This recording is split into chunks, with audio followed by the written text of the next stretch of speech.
All right, folks, let's talk taxes. Nobody likes them, everyone's got an opinion, and they're about as avoidable as a bad rash. But here's the thing, taxes are the price we pay for a functioning society. Think of it like a cover charge at a really, really big club. You might grumble about the price, but once you're inside enjoying the amenities, roads, schools, healthcare in some countries at least, you realize it's not so bad. The fundamental question is this: how much are we willing to chip in to keep the lights on and the party going? Because let's be honest, without taxes, this whole societal shindig would fall apart faster than a cheap folding chair. No fire department to put out your neighbour's suspiciously started barbecue fire. No public schools to teach kids the ABCs or how to file their taxes for that matter. And forget about those sweet, sweet potholes getting filled. So yeah, taxes can be a pain. They can feel like a giant, invisible monster taking a bite out of your paycheck every month. But they're also the fuel that keeps our modern world running.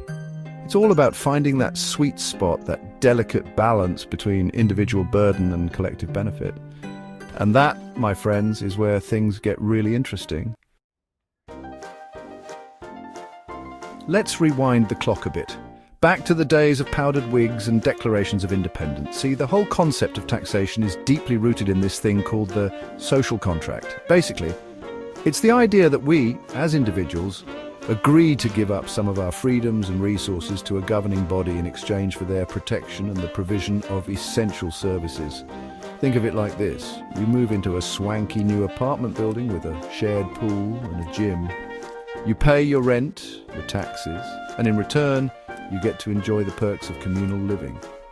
Sure, you might have to deal with the occasional noisy neighbour or fight for the treadmill on a Monday morning, but hey, at least you don't have to build your own swimming pool or hire a personal trainer.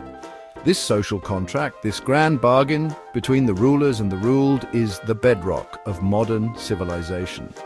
It's the understanding that we're all in this together, and by pooling our resources, we can create a society that benefits everyone, not just the wealthiest few.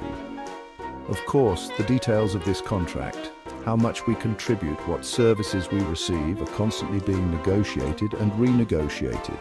And that, my friends, is where the tax trade-off comes into play. Now, when it comes to taxes, there's no shortage of opinions. You've got folks on one end of the spectrum screaming, taxation is theft. These are the folks who think the government should be as small and unintrusive as a gnat at a nudist colony.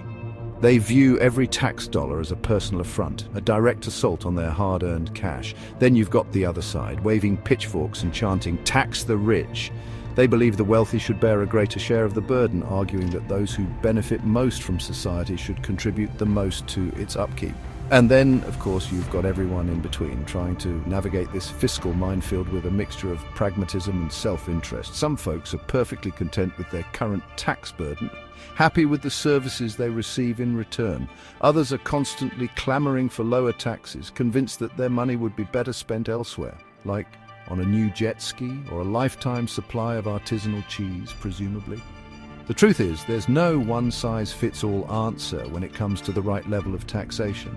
It's a balancing act, a constant negotiation between competing interests and priorities. Here's the other thing about taxes: they're not exactly known for their consistency. Just like the stock market and your Uncle Gary's mood after a few beers, tax policies tend to fluctuate. They go up, they go down, they get tweaked and adjusted, all in response to a whole host of factors. The economy, for instance, plays a huge role in shaping tax policy.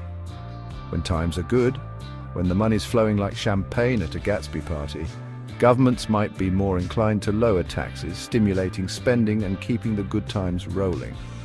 But when the economy takes a nosedive, when the music stops and everyone's scrambling for a chair, taxes might go up to fund essential services and provide a safety net for those who need it most.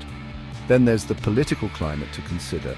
Different political parties have vastly different views on taxation.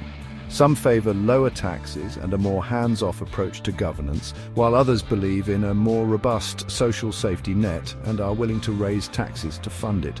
And as the political pendulum swings back and forth, so too do tax policies. The point is, the tax trade-off is not a static equation. It's a dynamic, ever-evolving dance between economic realities, political ideologies, and societal needs. And understanding this dynamic is crucial for making informed decisions about how we want our tax system to function.